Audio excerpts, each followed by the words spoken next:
Good morning. I'm Dr. Vivekanand Upadhyay. I have just retired from the army where I was serving for 25 years as a primary care physician and a sports physician. And I've had a very good tenure with many of the lead sportsmen of the country. And I'm really happy and I'm proud to be presenting this today in front of this assembly. Just waiting for the slides. While the slides are being loaded, we often talked about the longevity part of it and the health part of it.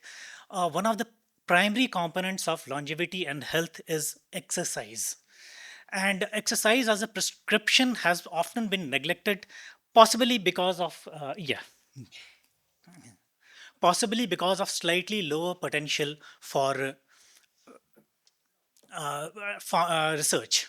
I just would like to have my co-presenter, Dr. Jaspal Singh Sandhu. He is the Vice Chancellor of a lovely professional university presently. The slide was prepared a few days earlier, and right now he's also the advisor to the Governor of Punjab in this aspect. So, coming to this, the aspect about the exercise as medicine, the prescriptive as well as the preventive role of exercise.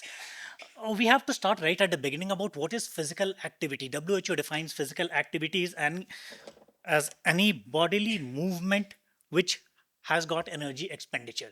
It is often used interchangeably with exercise, which is a much more structured and planned and repetitive motion, which has got some objective in it. So, our leisure time physical activity, the transportation, the personal work, the way I walked up to this place is physical activity, may not be exercise, but it does have a role in trying to prevent as well as in prescribing exercise as a medicine. Another aspect that we keep tend to overlook is the sedentary behavior. Not only does exercise promote health, in the reverse way, sedentary behavior also tends to decrease your health and tends to decrease your longevity. And it's not just about longevity, and you will come to that in a little while. Chronic diseases. When we talk about chronic diseases, WHO basically tends to put non-communicable diseases and NCDs and chronic diseases together. In fact, it is all that is short of the communicable diseases, the maternal mortality, the perinatal mortality, and the nutritional diseases are generally termed together as a part of the chronic diseases. This becomes very, very important for us because even though the chronic diseases, the NCDs, originated more in the West, we are bearing the greater burden of it. Three quarters of the global NCDs is being deaths are being attributed in the middle and the low income group companies, and the economic burden is huge. When we talk about longevity, we always talk about how many years the person is living.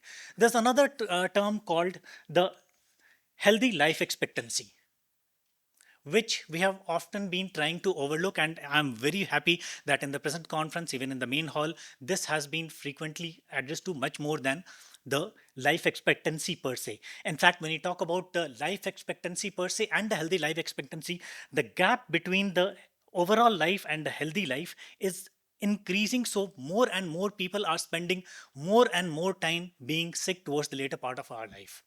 A friend of mine who really loves to eat, who likes to party and does not believe in exercise at all, once told me, Ki, what's the point in being healthy? It's ultimately going to add years to your old age. Yes, unfortunately, this is correct. The other unfortunate part is what I have pointed out here is that the sex gap, the gender gap between healthy and unhealthy towards the later part keeps increasing. And with the exception of these one, two, three, and four conditions, this is being the intentional injuries, the others, uh, these are the only conditions in which the male is living for a slightly shorter duration. The burden of health, the burden of longevity as an unhealthy people is being borne more by the female, even in the highest of the population. This particular data is from the US, whereas this data is from all the WHO countries. Uh, how does that actually affect us? Now, this is the data from the USA and compared with the data from India. We are seeing that 88% of NCDs in the US is attributable to NCDs, whereas in India it is only around 66%. That primarily means that we have not been able to take care of the communicable diseases, of the perinatal mortality, of the nutritional conditions, and we are yet to catch up in this. aspect.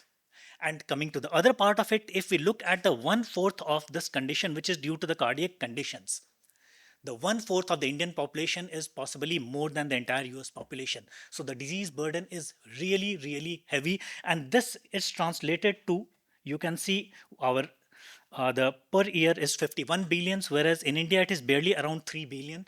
And it is expected this data was based, this study was based on the data from 2019. It was expected that by 2030, our decade budget is going to be around 50 billion. This is a huge number. What is the even more worrying trend is given here. The physical inactivity in US in the adolescents is lower than that of India. As we have started becoming more and more economically developed, we have started going into the habit of physical inactivity. And while I have not mentioned it in my course of presentation, there have been ample amount of studies that physical activity, higher level of physical activity as a young child and as an adolescent tends to add to the protective influence for even up to 2 decades. When a person becomes physically active later on in life, they tend to catch up very frequently, but their protection does not continue for as long as a person who has been active as a child and as an adolescent. And this is a very, very worrying trend for a country like India. Lifestyle diseases as an epidemic has already hit us very hard, and we in India are bearing the brunt of it. As a representation, this is the condition where people from the different parts of the world are most likely to die of. Just like the rest of the world, except with the part of Africa and some small parts of Asia, majority of us are going to die of one lifestyle disease or the other. And of course, a highly preventable cause, the heart diseases, turns out to be at the very, very highest. So let's turn from there to the power of exercise and about the benefits, the prescriptive and the preventive benefits of exercise for that. Much of what I'm going to be presenting is going to be from multiple meta-analysis, but the Harvard Alumni Health Study and the Aerobic Center Longitudinal Study, the ACLS, were pioneers in the field. The Harvard Alumni Health Study was a very simple one. They started collecting data of their alumni from 1938 to around 1950s. I'm forgetting the exact year, and they had multiple data collection points. When they started, they had around 25 odd thousand alumni, and by the time they ended the study in 1993, they were left with around 11,000 odd alumni, and that gave us a huge amount of data. The ACLS was based on a clinic in Dallas, Texas, where the employees of that clinic and the relatives and the people who decided to walk in were just followed throughout. It was an epidemiological study, and the n value, the number of people studied, was almost 50,000. The study was more than 50,000. The study was continued for 15 years. 25%, 24%, 24 point something percent of that group was people who was engaged in a lot of running activities. Now these two studies have given us a huge mine of data, and we are still drawing from that. What does that tell us? Now, the total energy expenditure and energy expenditure from vigorous activities. Vigorous activities in that particular study was defined as more than 3,150 kilojoules, not kilocalories, kilojoules. Both these were inversely related to mortality from all causes. And the protective influence was 22% to 31% in men and women when you had a vigorous activity, and when you had lots of activity but falling short of vigorous, even then the difference was quite a lot. There was a dose response curve which showed a little bit of saturation to the response as you went for higher and higher amount of vigorous studies. So basically it was trying to tell us that even moderate activities were very, very helpful. The effect of vigorous activity caused a reduction on 9% from all causes mortality. And even when we came to about the moderate physical activity, it was around 4% decrease. When we increased the dose from around 1 hour per week to around 2.5 hour per week to around 7 hours per week, we saw an incremental increase in the response time, in the response about protection from mortality.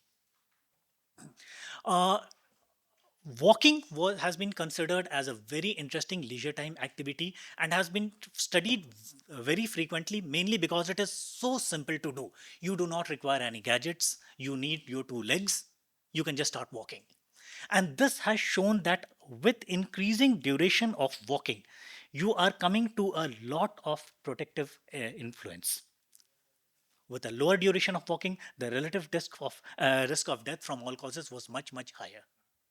The another interesting part is that even when a person is walking quite a lot, but the sedentary behavior as and when it keeps increasing, the sedentary behavior independently increase the risk of mortality from all causes. So it is not only important that you exercise once or twice a day, it is a much better idea if you are able to incorporate exercise and physical activity as a part of your daily routine. So instead of walking, instead of going by car, try and walk a bit. Try and park the car away a little bit. Coming to a cardiovascular risk. Now, 2000 kilocalories. The reason I've stuck with 2000 kilocalories is that this is what aligns with most of the recommendations of physical activity. 39% lower risk of developing cardiovascular disease and deaths from cardiovascular diseases. Now, when we talk about how much it actually translates to, uh, we have missed this bus. We were not really very wise in choosing our parents. But short of that, two things which have got a better risk protection than choosing our parents wisely would be exercise and total abstinence from cigarette. Other things which contribute: abolition of hypertension and management of obesity. So do not underestimate the power of simple movement and simple physical activity. This is from the ACLS. This tries to tell us that whatever physical activity you choose and whatever parameter choose, the physical activity in this case chosen has been running. But whatever parameter you choose, and by extrapolation, whatever physical activity you choose, the protective influence is going to be almost equally good. So whether you are thinking in terms of the time or the distance covered or the speed at which you are trying to run, everything turns out to be giving you a good amount of protective influence. So it is a very good idea to choose an activity you like, choose the duration you like, choose the intensity you like, and we can go for the physical activity and we can reap the benefits of lowered risk in either way. Now, diabetes mellitus deserves slightly special mention because the influence of diabetes exercise on diabetes is slightly different. Whereas in others, a dose-dependent reduction was seen, which was saturated. In diabetes, the while it is a non-linear relation, the saturation effect does not completely take place even at a very high dose. At the same time, in diabetes, it has been observed that even small durations of activity which have been carried throughout the day are going to be very helpful. And diabetes is another aspect where sedentary behavior is known to be causing much greater damage than non-sedentary behavior. I'll just try to rush that. Okay.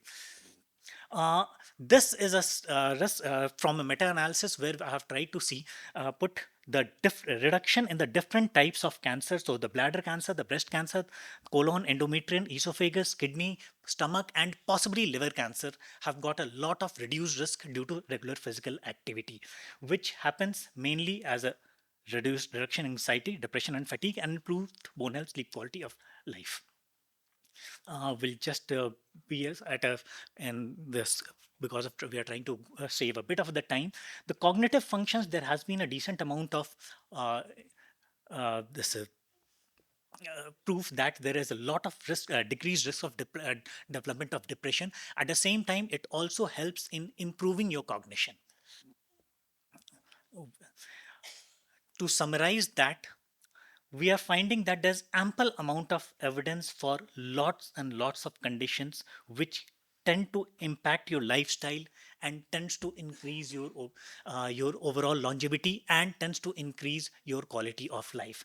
Over the next few slides, I've actually tried to summarize what I have presented, but this one particular slide from ACSM tries to give a lot of evidence of the prescriptive nature of exercise. And based on these, the aerobic activity, resistance activity, mind body activity, and the balance training activity, they tend to work on all these parameters. And this becomes a very good guideline in the future as far as the prescription of exercise is concerned. I will just skip through some of the rest of the slides and we will come straight to the main point of longevity for everyone. Longevity does not merely mean adding years to your life. The most important point is adding life to years to decrease the burden of disease in the later part of your life. And this is where even a little bit of exercise can help you live longer and can help you live better. The guidelines: exercise whenever you can, 150 minutes of moderate aerobic activity or 75 minutes of vigorous activity per week is a very good beginning point. I'm not saying this is enough, but it's a very good beginning point. And how to do that? Break it up into small chunks. Take the stairs, walk during the breaks, cycle to work. Small habits which can literally change your life. Uh, Exercise is medicine. I would like to leave with this particular slide, which I have taken from a couple of presentations from WHO. Thank you.